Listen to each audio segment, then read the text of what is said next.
नमो भगवते वासुदेवाय नमः। आज पापांकुशा एकादशी पर आप सुनिए ग्यारस माता की कथा और आरती। एक बार एक राज्य में एक राजा रहा करता था। राजा बहुत ही बुद्धिमान और बलशाली था। राजा सदा ही अपनी प्रजा का बहुत अच्छे से ध्यान रखता था। प्रजा भी राजा को बहुत पसंद करती थी। राजा की दो बेटियां थी। राजा अपनी दोनों बेटियों से बहुत प्रेम करता था। राजा की छोटी बेटी देखने में बहुत सुंदर और आकर्षित थी और राजा की बड़ी बेटी छोटी बेटी के मुकाबले थोड़ी कम सुंदर थी।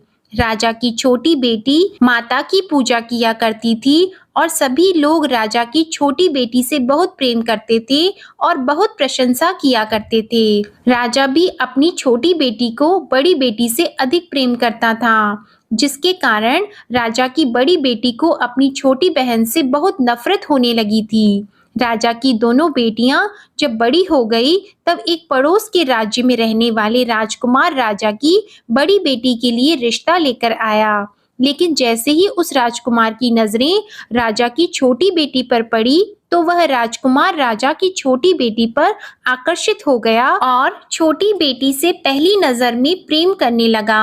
उस राजकुमार ने राजा की बड़ी बेटी के साथ विवाह करने से मना कर दिया और उसने राजा से कहा कि मैं आपकी छोटी बेटी से विवाह करना चाहता हूँ। ये सब देखकर राजा की बड़ी बेटी अपनी छोटी बहन से बहुत क्रोधित हो गई और राजा की बड़ी बेटी ने अपनी छोटी बहन को अपना सबसे बड़ा दुश्मन मान लिया। राजा की बड़ी बेटी ने अपनी छोटी बहन से बदला लेने का निर्णय किया। राजा की बड़ी बेटी ने अपनी छोटी बहन को जान से मारने का उपाय सोचा। राजा की बड़ी बेटी ने अपनी छोटी बहन को मारने के लिए सबसे पहले एक लड्डू में जहर मिलाकर अपनी छोटी बहन को दे दिया और उसको लड्डू खाने के लिए कहा।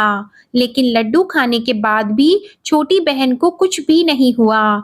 बड़ी बहन ये देखकर बहुत आश्चर्यचकित हो गई, लेकिन बड़ी बहन ने हार नहीं मानी। जब उसकी छोटी बहन रात में कमरे में सो रही थी तब उसने एक मटके में सांप रखकर उसके कमरे में छोड़ दिया, लेकिन सांप भी छोटी बहन का कुछ नहीं कर पाया। जिसके बाद बड़ी बहन ने अपनी छोटी बहन से कहा कि चलो हम लोग कुएं में से पानी भर कर लाते हैं, जिसके लिए वह अपनी छोटी बहन को पानी भरने के बहाने कुएं के पास ले गई और उसने अपनी छोटी बहन को कुएं में धक्का दे दिया।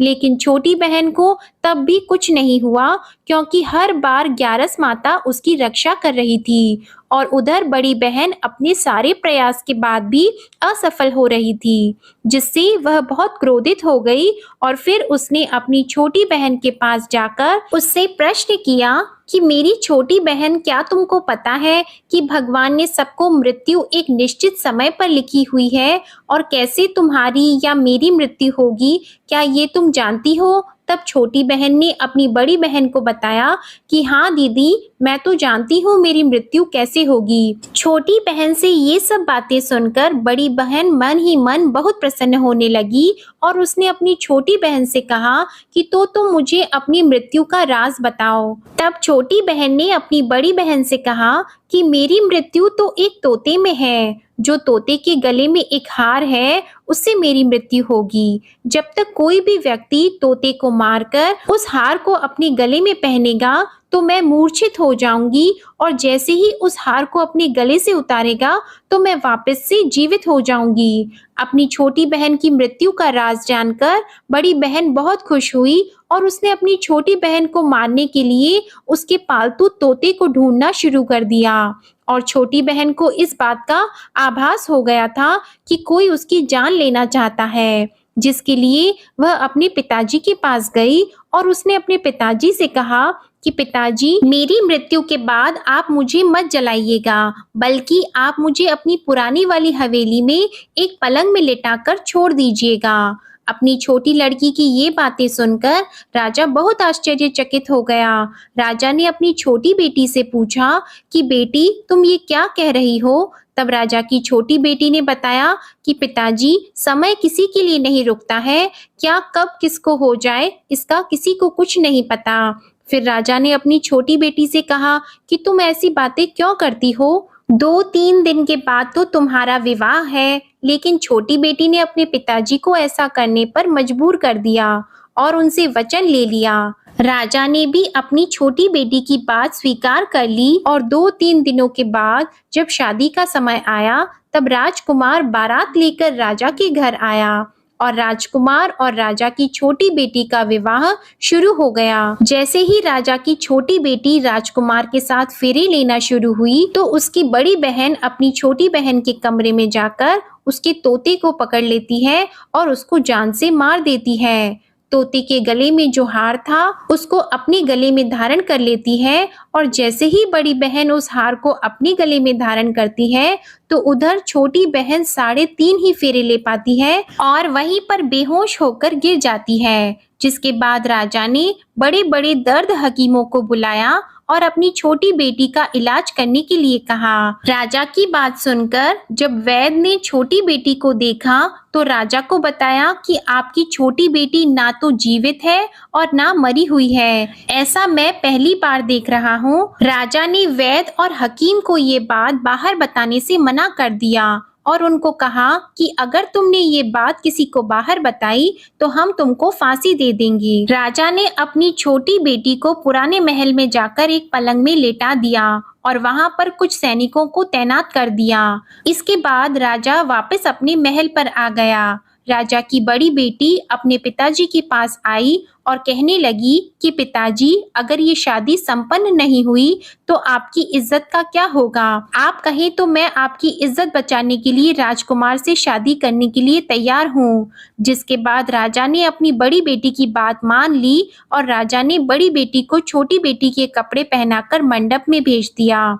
लेकिन राजकुमार ये जान गया कि ये राजा की छोटी बेटी नहीं है, बल्कि ये राजा की बड़ी बेटी है। लेकिन जब राजकुमार ने शादी करने से मना किया, तो सभी लोगों ने राजकुमार को बेबस करके राजा की बड़ी बेटी से बचे हुए फेरों को संपन्न करा दिया और विवाह संपन्न हुआ। जिसके बाद राजकुमार राजा की बड़ी बेटी को अपने महल में ले गया। विवाह होने के बाद राजकुमार उससे ना तो बात करता था, ना उसे पसंद करता था और ना ही उसके आसपास भटकता था। और राजकुमार ने ये फैसला लिया था कि वह अपनी प्रेमिका को ढूंढ कर रहेगा और ये जानकर रहेगा कि उसके साथ क्या हुआ है।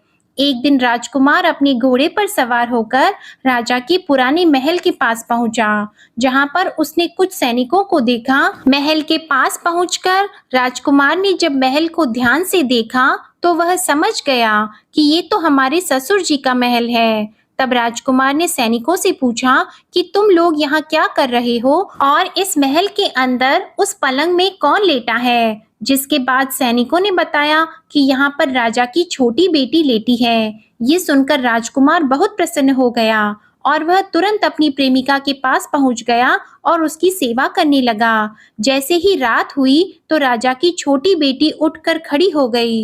राजकुमार ये देखकर बहुत खुश हो गया और उसने अपनी प्रेमिका से पूछा कि तुम यहाँ क्या कर रही हो? तुम मेरे साथ मेरे घर चलो। राजा की छोटी बेटी ने राजकुमार को सारी बातें बता दी कि मेरी जान एक तोते में बसती थी और मैंने ये बात सिर्फ अपनी बड़ी बहन को बताई थी और मुझे पता है कि उसने ही मुझे मारने का प्रयास किया है। उसके पास एक हार है जिसको वह सुबह पहन लेती है और रात को उतार देती है। जब तक वो हार को पहन कर रखती है तब तक मैं मूर्छित रहती हूँ और जैसे ही वो हार को उतार देती है तो मैं जीवित हो जाती हूँ और जब तक मेरी बड़ी बहन के पास वो हार रहेगा तब तक मैं ऐसे ही जीवित और मूर्छित होती रहूंगी। अगर मेरी बड़ी बहन के पास जो हार है वो मेरे हाथ लग जाए तो मैं हमेशा के लिए जीवित हो जाऊंगी। राजकुमार ये सब बातें सुनकर राजा की छोटी बेटी के पास रहने का निर्णय ले लेता है और उसने अपने बचे हुए सारे फेरे उस पलंग में लेटी हुई राजकुमार की छोटी बेटी के साथ ले लिए और अपना विवाह पूर्ण कर लिया और वहीं पर वो रहने लगा। देखते ही देखते कुछ समय में राजा की छोटी बेटी और राजकुमार की पत्नी गर्भवती हो गई।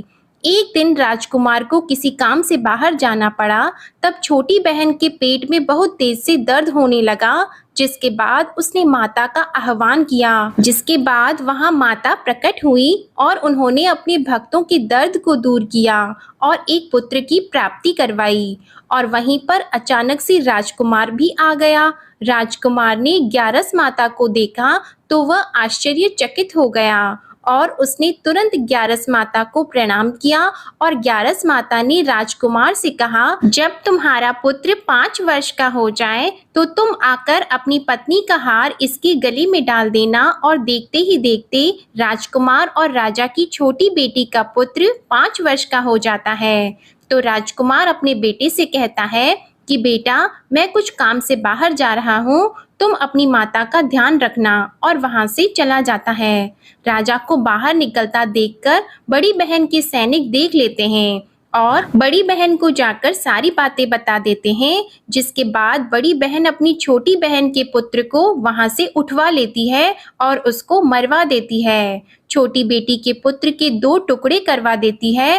पहला टुकड़ा चक्के के पास छुपा देती है और दूसरा टुकड़ा अपने पलंग के नीचे रख लेती है। अब ग्यारस माता भिखारी का रूप लेकर आती है और एक भिखारी का रूप रखकर बड़ी बहन के पास चली जाती है। जिसके बाद वहां पर भिक्षा मांगने लगती है। तो बड़ी बहन अपने नौकरों से कहती है कि जाकर भिक्षा दे दो। लेकिन जैसे ही नौकर ग्यारस माता को भिक्षा देने के लिए आते हैं तो माता उन्हें मना कर देती हैं और कहती है कि मैं तुम्हारी महारानी से ही भिक्षा लूंगी। जिसके बाद बड़ी बहन स्वयं ही भिक्षा देने के लिए माता के पास आती है। तब माता एक बिल्ली का रूप लेकर उसके कमरे में चली जाती है और वहां पर छोटी बेटी के पुत्र के 2 टुकड़े को आपस में जोड़ देती है और उसे जीवित कर देती है। फिर उसे वहां से ले जाती है। राजकुमार अपने बेटे को लेकर अपनी पत्नी के पास जाता है और उसे कहता है कि तुम इसका ध्यान रखना।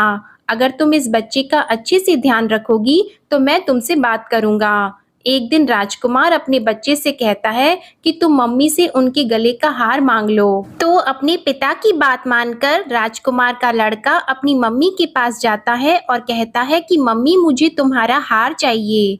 यह सुनकर पहले तो बड़ी बहन बहुत क्रोधित होती है, पर उसको यह याद आता है कि राजकुमार ने कहा था कि अगर मैं इस बच्चे का ध्यान अच्छे से रखूंगी तो वह मुझसे बात करेंगे। जिसके कारण वह हार उस बच्चे को दे देती है और वह तुरंत हार को ले जाकर अपने पिताजी को दे देता है। और तभी राजकुमार अपने बेटे को लेकर वहां से जाने लगता है और अपनी पत्नी से कहता है कि तुम हमारे लिए खाना बनाकर रखना, मैं शाम को आकर तुम्हारे साथ खाना खाऊंगा। और वह अपने बेटे को लेकर वहां से चला जाता है।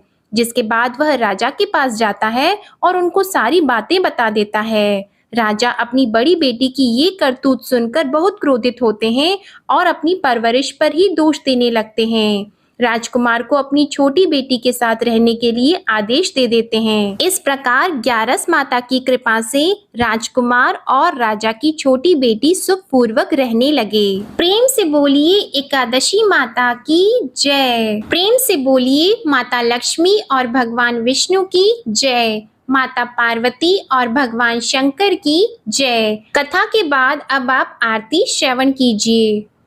ओम जय एकादशी माता, मैया जय एकादशी माता। विष्णु पूजा व्रत को धारण कर, विष्णु पूजा व्रत को धारण कर, शक्ति मुक्ति पाता। ओम जय एकादशी माता। तेरे नाम गिनाऊं देवी, भक्ति प्रदान करनी, मैया भक्ति प्रदान करनी। गण गौरव की देनी, गण गौरव की देनी, माता शास्त्रों में वरनी। ओम जय एकादशी माता। मार्गशीर्ष की कृष्ण पक्ष की उत्पन्ना विश्वतारिणी जन्मी, मैया उत्पन्ना विश्वतारिणी जन्मी। शुक्ल पक्ष में हुई मोक्षदा, मुक्तिदाता बन आई। ओम जय एकादशी माता। पौष के कृष्ण पक्ष की सफला नामक है, सफला नामक है। शुक्ल पक्ष में होए पुत्र दा, आनंद अधिक रहे। ओम जय एकादशी माता। नाम षटतिला माघ मास में कृष्ण पक्ष आवे, मैया कृष्ण पक्ष आवे। शुक्ल पक्ष में जया कहावे, शुक्ल पक्ष में जया कहावे, विजय सदा पावे। ओम जय एकादशी माता। विजया फागुन कृष्ण पक्ष में शुक्ला आमल की, मैया शुक्ला आमल की। पाप मोचनी कृष्ण पक्ष में चैत्र महाबली की। ओम जय एकादशी माता। चैत्र शुक्ल में नाम कामदा, धन देने वाली, मैया धन देने वाली। नाम वरूथिनी कृष्ण पक्ष में, नाम वरूथिनी कृष्ण पक्ष में, वैशाख माह वाली। ओम जय एकादशी माता। शुक्ल पक्ष में होई मोहिनी, अपराज्येष्ठ कृष्ण पक्षी। नाम निर्जला सब सुख करनी, नाम निर्जला सब सुख करनी। शुक्ल पक्ष रखी। ओम जय एकादशी माता। योगिनी नाम आषाढ़ में जानो, कृष्ण पक्ष करनी। देव शयनी नाम कहायो, शुक्ल पक्ष धरनी। ओम जय एकादशी माता। कामिका श्रावण मास में आवे, कृष्ण पक्ष कहिए। श्रावण शुक्ला होए पवित्रा, आनंद से रहिए। ओम जय एकादशी माता। अजा भाद्रपद कृष्ण पक्ष की परिवर्तिनी शुक्ला, इंद्रा आश्विन कृष्ण पक्ष में, इंद्रा आश्विन कृष्ण पक्ष में, व्रत से भवसागर निकला। ओम जय एकादशी माता। पापंकुशा है शुक्ल पक्ष में, आप हरनहारी। रमा मास कार्तिक में आवे, सुखदायक भारी। ओम जय एकादशी माता। देवोत्थानी शुक्ल पक्ष की, दुख नाशक मैया, मैया दुख नाशक मैया। पावन मास में करूं विनती, पावन मास में करूं विनती, पार करो नैया। ओम जय एकादशी माता। परमा कृष्ण पक्ष में होती, जन मंगल करनी, मैया जन मंगल करनी। शुक्ल मास में होए पद्मिनी, शुक्ल मास में होए पद्मिनी, दुख दारिद्र हरनी। ओम जय एकादशी माता। जो कोई आरती एकादशी की भक्ति सहित गावे, मैया भक्ति सहित गावे। जन गुर्दिता स्वर्ग का वासा, जन गुर्दिता स्वर्ग का वासा, निश्चय वह पावे। ओम जय एकादशी माता। ओम जय एकादशी माता। ओम जय एकादशी माता। बोलिए एकादशी माता की जय। बोलिए लक्ष्मी नारायण भगवान की जय। आप सभी को आज की कथा और आरती पसंद आई हो तो वीडियो को लाइक करना मत भूलिएगा और चैनल को भी सब्सक्राइब करिएगा और साथ ही कमेंट में ग्यारस माता की जय लिखना मत भूलिएगा। जय माता दी।